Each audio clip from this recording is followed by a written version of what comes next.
Hi, this is Jason Shadrick with PremierGuitar.com, and we're at the Catalinbread booth, the Winter NAMM show in Anaheim with Howard, who's going to walk us through two brand new pedals and a as yet unnamed prototype that you're just bringing out for the first time at the show, right? That's right, yeah. So that one, tell us a little about the one you were just playing through. Okay, this is the Octapussy, and we're just announcing it at the show. It's an octave up fuzz in the tradition of the Octavia, but it's not a clone of any existing octave up pedal. It's an original circuit, but it's still in the tradition of the elemental 60s transistor designs. And the idea with it is I've experienced a lot of different octave up pedals, and it distills everything I like about them and try to get rid of everything I don't like about them. Add something new to it. So let's hear a little bit more of what it sounds like. Okay, I'm going to show you one of the things. The prime things of it is the dynamic sensitivity. I got the gains up here a little bit. We have body, gain, and attenuate. So we've got it up. I'm gonna play a couple of ripping chords and then show you what happens.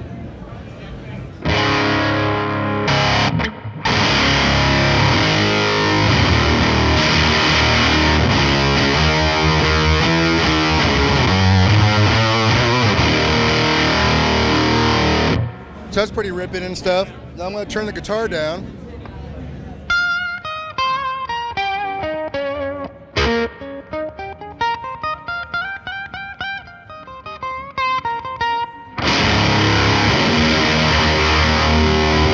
So you get as delicate of an octave up sound as you want, or you can go straight to a ripping sound. So you could, and there's a lot of in-between points. We could turn the gain up even more.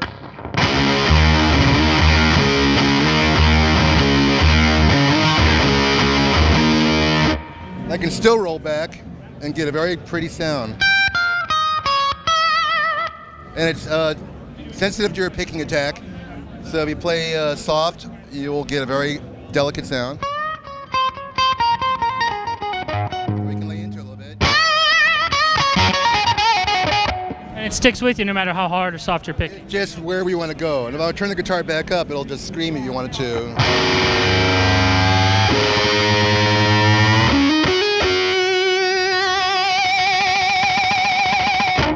So really pay attention to the way it blooms when we're voicing it. So when you're playing a single note and holding it, you hear those octaves kind of rising up the harmonics. If you're playing like a double stop or something, you get this nice kind of curve on everything.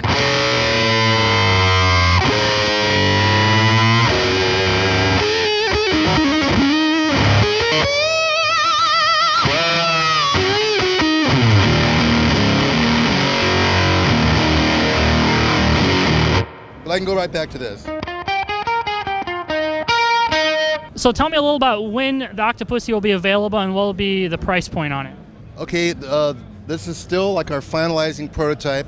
Still got a few just niggles of fine tuning, but we're looking at $189 price point, and hopefully we can get it out by March because we're excited to get it out there.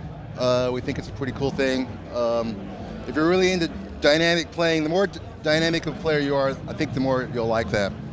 Cool, and we also have next to it an unnamed prototype Univibe type pedal. Yeah. So tell us a little bit about how this one came about and some of the features on it.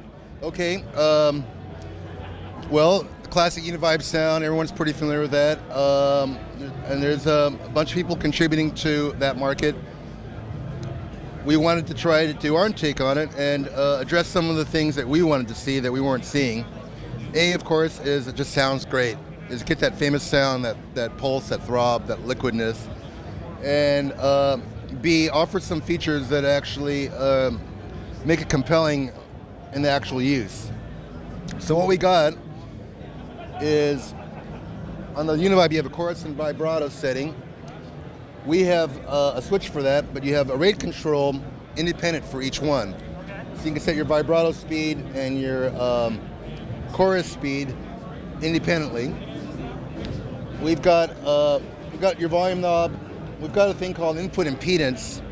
It's kind of a subtle thing, but allows you to match it to your fuzz or your guitar better. Impedance matching, you can go from all the way down low, which is vintage Univibe, nice, warm, dark kind of sound. You can turn the impedance up and it gets just a little bit more open and bright, and it might interact with your pickups or whatever pedals you're driving with better. We've got intensity control, which is standard intensity control that you would find. Then we have the thing called offset, which basically tunes the average bright. It uses an incandescent light bulb and 4 opto photoresistors, just like a real Univibe. In fact, the main part of the circuit is dead nuts real Univibe. The offset control allows you to set the average brightness of the bulb. So it may be pulsing, it's going to go up and down, but where is it centering? And that's important because it determines your frequency of the sweep on the filters, on the phase filters. And before I show you what it sounds like, one more feature. You can hook an expression pedal to it and use it as a speed controller. In that case, the rate knob works as your maximum speed when you toe down. One thing that we've noticed is that if you're studying Jimi Hendrix, he used a Univibe, of course, and he uses fuzz pedals in front of it. When on a real Univibe, the way you turn the pedal off, you go heel down, it doesn't bypass the pedal. It just turns the light bulb off and parks the filters. And most of the time what we do now is we true bypass it. But what we've done is you plug an expression pedal in, you can go heel down, and if you're watching the light there, you see it's pulsing. I'm going to heel down on the expression pedal, turn the bulb off. Oh, that's not the bulb by the way, that's just an indicator bulb. Inside it, it's actually a real incandescent light bulb. So now we're just going through the preamp, and it's going to condition your sound and give you, that sound and how it interacts with your fuzz and your amp. It's a subtle difference, but that's what we're all looking for. Right. We're chasing that 5%, 2%. So a little bit of what it sounds like. We're running into our dirty little secret now, we're in the NAMM floor, can't get that loud here, so that's giving us our kind of somewhat cranked up Marshall type sound.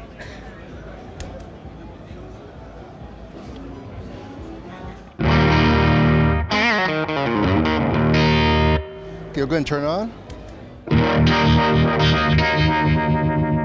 Normally I use your feet, but because we're sitting down, I'm going to use my hand here.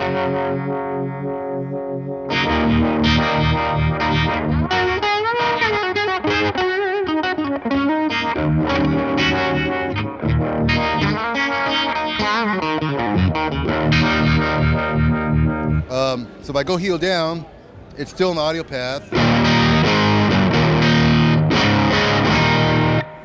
And here's true bypass. Now it sounds almost the same in this condition, but when you get to stage volume and you have things stacking it, there is a difference, and it makes the fuzzes interact differently with it. I could show you a little bit. We don't have a fuzz pedal today in front of it, but I have this booster. So, our Rangemaster inspired booster. Kind of show you.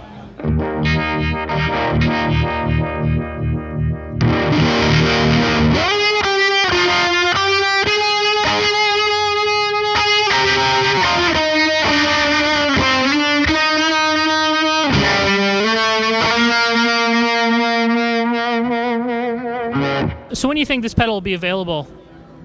Well, there's 2 things we're still working on. A, it doesn't have a name yet. We're looking for the name, and when it's the right name, we'll know it, and that gives its identity. And B, the short answer is when we're 150% happy with it. There are several Univibe-inspired pedals on the market. I think it sounds pretty good now, but there's more refinements that we plan on experimenting on and trying to make happen. So, if it's later in the summer, that's possible. Maybe earlier, but I don't think so. We want to get this right. Yeah. We want it to be 150% awesome. So this year for sure. And the third pedal you brought out is the Nautilux Chorus Vibrato pedal. So tell us a little bit about that one. Okay, Nautilux Chorus Vibrato is a chorus vibrato. It's all analog bucket brigade technology. It's got elements of the Roland CE1 chorus, the ubiquitous famous chorus. It's not a clone of that though. There's just some architectural elements from that.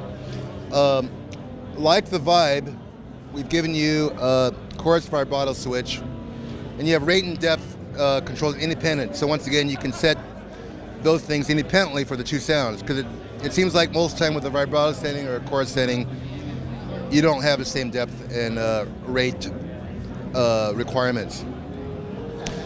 We got a mix control between the dry and wet, tone control, which is in front of the circuit, sort of like a DMM or a CE1. It's kind of a global thing. And we got a volume knob, and you do have some boost available on there. I guess the best thing is just to hear it a little bit.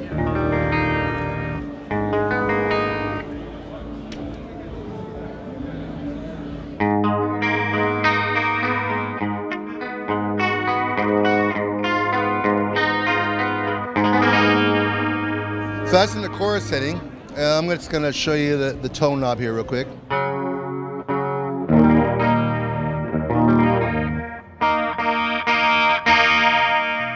So that allows you to dial in with your rig, or basically what timbre you're looking for. I'm going to go ahead and switch to vibrato setting, and I got it set on a faster speed.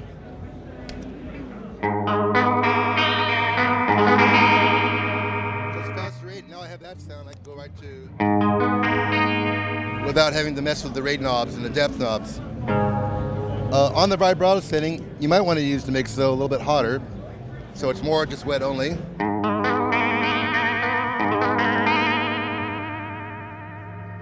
And you got quite a range of depth on this thing at the moment. So